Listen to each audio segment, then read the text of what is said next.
স্থানীয় সময় শনিবার অভিবাসীদের তোপের মুখে পড়ে এভাবেই পিছু হটেন যুক্তরাষ্ট্রের অভিবাসন ও কাস্টমস এনফোর্সমেন্ট ICE এর সদস্যরা। এ সময় দেশটির ওরেগন অঙ্গরাজ্যের পোর্টল্যান্ড শহরে অভিবাসন কর্তৃপক্ষের ভবনের সামনে বিক্ষোভকারীদের সঙ্গে পুলিশের সংঘর্ষ হয়। মূলত পোর্টল্যান্ডে ন্যাশনাল গার্ড সদস্য মোতায়েনের বিষয়ে ট্রাম্পের ঘোষণার পর থেকেই উত্তপ্ত হয়ে ওঠে পরিস্থিতি।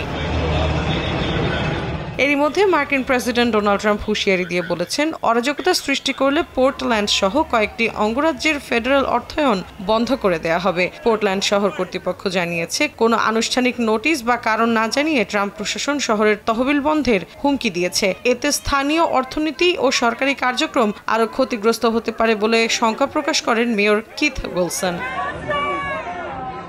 এমন পরিস্থিতিতে আগামী 18 অক্টোবর পর্যন্ত পোর্টল্যান্ডে 200 ন্যাশনাল গার্ড সদস্য মোতায়েনের পরিকল্পনা সাময়িকভাবে স্থগিত করেছেন এক ফেডারেল বিচারক।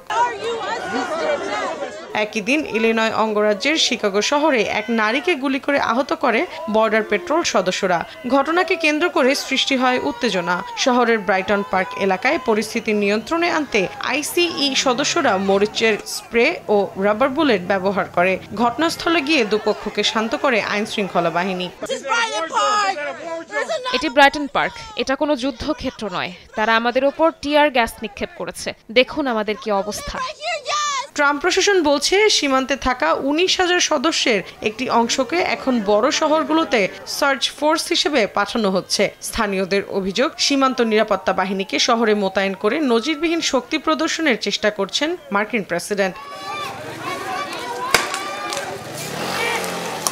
এদিকে সরকার বিরোধী আন্দোলনে উত্তাল আফ্রিকার মাদাগাস্কার। প্রেসিডেন্ট আন্দ্রি রাজোয়েলিনার পদত্যাগের দাবিতে বিক্ষোভে টিয়ার গ্যাস ছুড়েছে পুলিশ। পানি ও বিদ্যুৎ সংকট সহ নানা ইস্যুতে সেপ্টেম্বর থেকে এই আন্দোলন চলছে। অন্যদিকে জর্জিয়ার তিবলিসিতে ইউরোপীয় ইউনিয়নে যোগদানের দাবিতে ও সরকারের বিরুদ্ধে বিক্ষোভ করছে হাজারো মানুষ। মৌসুমীর সাথী, সময় সংবাদ।